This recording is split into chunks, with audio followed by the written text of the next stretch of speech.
الرحمن السلام علیکم. میں محمد حنزلہ اور آپ دیکھ رہے ہیں میرا یوٹیوب چینل.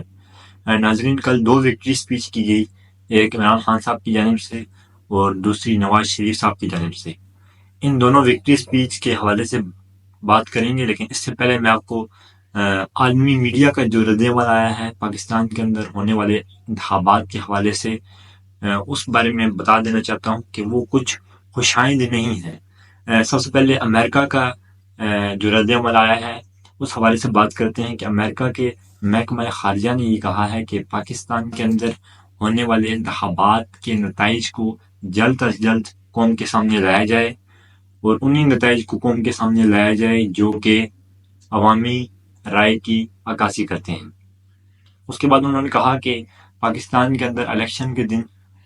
بے جا پابندیوں، موبائل سروس کی معطل ہونے کا جو عمل ہے اس کی ہم شدید مذمت کرتے ہیں، اور امریکہ پاکستان کے اندر قائم ہونے والی ہر حکومت کے ساتھ کام کرنے کو تیار ہے. اس کے بعد جو یو کے فارن سیکرٹری ہیں ڈیوڈ کامرول، ان کی جانب سے جو اسٹیٹمنٹ آیا ہے وہ یہ ہے کہ پاکستان کے اندر جو انتخابات ہوئے اس کی شفافیت میں ہمیں شدید تشویش ہے. ہمیں شدید تشویش ہے کہ پاکستان کے اندر جو انتخابات ہوئے ان میں کتنی شفافیت ہے. اس کے بعد انہوں نے بھی اس چیز کی مذمت کی کہ جو بے جا پابندیاں لگائی گئی الیکشن کے دن پاکستان کے اندر اس کی ہم شدید مذمت کرتے ہیں، اور جلد از جلد اس چیز کا مطالبہ کرتے ہیں کہ جو انتخابات کے نتائج ہیں، مکمل نتائج وہ قوم کے سامنے لائے جائے. اس کے بعد یورپی یونین نے جو اسٹیٹمنٹ جاری کیا ہے وہ یہ ہے کہ پاکستان کے اندر جو انتخابات ہوئے ان کے انعقاد پر ان کا جو انعقاد ہوا پاکستان کے اندر الیکشن کا وہ ایک خوشائند عمل ہے، اور ہم اس چیز کی مذمت کرتے ہیں کہ جو پابندیاں لگائی گئی اور انتخابات کے نتائج تک رسائی نہ ملنے پر ہم اس چیز کی مذمت کرتے ہیں کہ ہمیں مطلب ہر شخص کو یہ اس چیز کا بنیادی حق ہے کہ وہ انتخابات کے نتائج تک جلد از جلد رسائی حاصل کر سکے.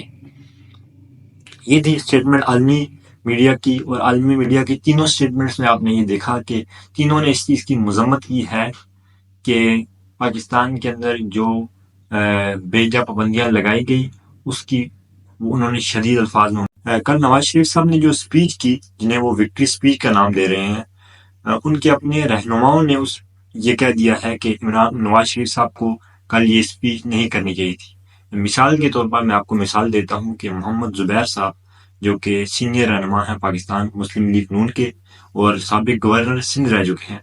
انہوں نے یہ کہہ دیا ہے کہ نواز شریف صاحب کو یہ اسپیچ نہیں کرنی چاہیے تھی. کیونکہ اگر آپ دیکھیں تو اس وقت جب میں آپ سے بات کر رہا ہوں، اس وقت جو پاکستان تحریک انصاف کے حمایت یافتہ انڈیپینڈنٹ کینڈیڈیٹس ہیں ان کی قومی اسمبلی کی جو سیٹس ہیں وہ 99 ہیں، اور نواز شریف صاحب کی جو سیٹس ہیں جس سیٹس کے اوپر جس فیکٹس اینڈ فگر کے اوپر انہوں نے کل وکٹری اسپیچ کی وہ سیٹس ہیں 68. اور انہوں نے کل یہ بھی دعویٰ کیا ہے کہ مسلم لیگ نون پاکستان کی سب سے بڑی سیاسی جماعت ابھر کر سامنے آئی ہے اس الیکشن کے اندر. وہ کس سوچ کے ساتھ کس سمجھ کے ساتھ یہ بات کر رہے ہیں یہ اللہ بہتر جانتا ہے، کیونکہ اس وقت جب میں آپ سے بات کر رہا ہوں تو گراؤنڈ ریئلٹی یہی ہے کہ پاکستان تحریک انصاف اس وقت لیڈ کر رہی ہے، یعنی ان کے انڈیپینڈنٹ کینڈیڈیٹ اس وقت ہر اسمبلی کے اندر لیڈ کر رہے ہیں. آپ خیبر پختونخوا اسمبلی کو دیکھ لیں یا آپ لوگ سندھ اسمبلی کو دیکھ لیں، سب کے اندر دونوں کے اندر پاکستان تحریک انصاف اس وقت لیڈ کر رہی ہے. وہ کس سمجھ کے ساتھ وکٹری اسپیچ کر رہے ہیں یہ نہ عوام کی سمجھ میں آ رہی ہے اور نہ ان کے اپنے رہنما جو سینئر رہنما ہیں ان کی سمجھ میں آ رہی ہے. اب انہوں نے مزید نواز شریف صاحب نے یہ بھی کوشش کی کہ وہ مل کر وہ تمام سیاسی جماعتوں کو ملا کر ایک حکومت بنائیں، جیسے کہ پی ڈی ایم بنائی گئی تھی شہباز شریف صاحب کی جانب سے، اور یہ پی ڈی ایم 2.0 بنانے کی کوشش کر رہے ہیں. اور ان کو اس چیز کا پتہ ہے کہ جب وہ اتنی زیادہ پولیٹیکل پارٹیز کو ملا کر ایک حکومت بنائیں گے تو وہ حکومت زیادہ دیر چلنے والی نہیں ہے. کیونکہ وہ جانتے ہیں کہ پاکستان تحریک انصاف کے ووٹرز اور سپورٹرز جس جذبے کے ساتھ اس الیکشن کے اندر نکلے ہیں، وہ اپنے ووٹ کی کس قدر حفاظت کرنا جانتے ہیں، اور وہ کسی صورت بھی جو ہے ان جو کرپٹ لیڈرز ہیں ان کو دوبارہ اقتدار کے اندر دیکھنے کا موڈ میں نہیں ہے۔ اور عمران خان صاحب جو کہ اس وقت جیل کے اندر موجود ہیں، وہ بھی بھرپور اپنی کوشش کاوش کے ساتھ ان کو دوبارہ اقتدار کے اندر دیکھنا نہیں چاہیں گے۔ وہ یہ سب کچھ جانتے ہیں، اس وجہ سے انہوں نے ایک ناکام کوشش کی کل کہ تمام رہنماؤں کو انہوں نے اپنے اتحادیوں کو دعوت دی کہ وہ آئیں اور مل بیٹھ کر ایک لائحہ عمل تیار کریں جس کے مطابق حکومت بنے۔ ان کے جو اتحادی ہیں ان کے اندر ان کے اتحادی جنہوں نے جب نواز شریف صاحب نے جن کو دعوت دی حکومت بنانے کے لیے، ان کے نام ہیں MKM کی جو رہنما ہیں ان کو دعوت دی، JUIF کے رہنماؤں کو دعوت دی، پیپلز پارٹی کے رہنماؤں کو دعوت دی، JUIF کے رہنماؤں کو دعوت دی۔ اس کے علاوہ بھی کچھ رہنما ہیں جو کہ جیت کر آئے ہیں، جنہوں نے اس الیکشن کے اندر سیٹ کو ون کیا ہے، ان کو بھی وہ مزید دعوت دے سکتے ہیں۔ یہ تھی نواز شریف صاحب کی جن کا نام انہوں نے وکٹری اسپیچ دیا۔ یہ میں نے ان کی تمام اپڈیٹس آپ کے سامنے رکھ دی۔ اب دوسری جانب دیکھیں تو عمران خان صاحب کی جو آفیشیل ٹویٹر اکاؤنٹ ہے اس کے اندر ایک ویڈیو جاری کی گئی، ایک سٹیٹمنٹ جاری کی گئی، جو کہ آرٹیفیشل انٹیلیجنس کے ذریعے اس ویڈیو کو بنایا گیا اور پھر وہ قوم کے سامنے رکھا گیا۔ اس ویڈیو میں عمران خان صاحب نے سب سے پہلے یہ کہا کہ 8 فروری کے دن جس جذبے کے ساتھ، جس ولولے کے ساتھ، جس ہمت کے ساتھ قوم نکلی اور اپنا ووٹ کاسٹ کیا، آپ سب لوگوں نے میرا مان رکھا، اور اب ہم کسی صورت بھی ان کرپٹ حکمرانوں کو دوبارہ اقتدار کے اندر نہیں دیکھ سکتے، بلکہ ہم ہر ممکنہ کاوش اور کوشش کر کے عدالتی راستہ اپنا کے ہم ان کو روکنے کی کوشش کریں گے کہ دوبارہ ملک کے اندر ملک کے اقتدار کے اوپر قابض نہ ہو جائیں، اور پاکستان کی جو معاشی صورتحال ہے اس کو مزید گمبھیر سچویشن کے اندر نہ لے جائیں۔ ہم ممکنہ کوشش کریں گے۔ اور انہوں نے یہ کہا ہے کہ پاکستان تحریک انصاف کے تمام سپورٹرز کا شکریہ، اور پاکستان تحریک انصاف اس وقت 2/3 اکثریت حاصل کر چکی ہے، کیونکہ انہوں نے کہا کہ 9 بجے تک جو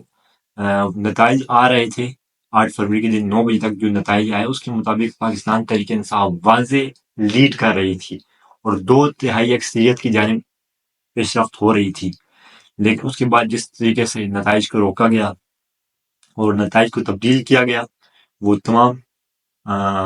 عوام اور قوم کے سامنے ہیں کہ کس طرح الیکشن کمیشن نے اپنی نااہلی اور فلاپنس کا جو ہے وہ مظاہرہ کیا اور نتائج کو تبدیل کر کے قوم کے سامنے رکھا۔ انہوں نے تمام قوم کو مبارکباد دی آخر میں کہ آپ نے جو ہے وہ خوف کے بت کو توڑ کر آپ باہر نکلے اور ووٹ کاسٹ کیا۔ یہ تھی عمران خان صاحب کی اسٹیٹمنٹ۔ اب آخر میں یہ بات میں آپ کو بتانا چاہتا ہوں کہ اب ممکنہ PTI کیا کر سکتی ہے۔ سب سے پہلے تو PTI یہ سٹیپ لینے جا رہی ہے کہ وہ عدالتوں کے ذریعے جن حلقوں کے اندر ان کو لگتا ہے کہ ان کے ساتھ دھاندلی ہوئی اور ان کے رزلٹ کو چینج کیا گیا، وہ عدالتوں کے ذریعے انصاف کی اپیل کر سکتے ہیں، کیونکہ ہر حلقے کے اندر جو کینڈیڈیٹ کنٹیسٹ کر رہا ہے اس کے پاس فارم 25 موجود ہے جو کہ ان کو پولنگ اسٹیشن سے مہیا کیا گیا۔ اس فارم 45 کا رزلٹ اور اگر الیکشن کمیشن کا جو رزلٹ اپلوڈ کیا گیا ہے اگر وہ میچ نہیں کرتا تو یہ ایک بہت بڑا گیپ ڈفرینس کریٹ کر رہا ہے، جو کہ عدالتوں کے اندر جا کے اس کو الیکشن کمیشن کے لیے یہ بڑی مشکلات کا باعث بن سکتی ہیں۔ تو اب یہ مجھے نہیں لگتا کہ جو جس طریقے سے انتخابات کے رزلٹ کو چینج کیا گیا یہ زیادہ دیر تک سسٹین کر سکے گا، بلکہ عدالتوں کے اندر یہ جلد از جلد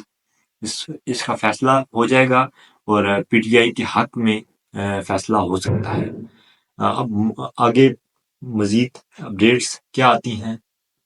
اور PTI کے مزید آگے وہ کیا کرنے جا رہی ہے، اس کا برحال فیصلہ جو ہے وہ عمران خان صاحب خود کریں گے جب ان کے جو رہنما ہیں جب وہ ان کے ساتھ ڈیالہ جیل کے اندر ملنے جائیں گے تو وہ ان کو کیا آگے رائے عمل کا اعلان کرتے ہیں، یہ تو جب ملاقات ہوگی اس کے بعد ہی سامنے آئے گا۔ اس وقت تک جو اپڈیٹس تھی وہ میں نے آپ کے سامنے رکھ دی۔ آج کے لیے اتنا ہی۔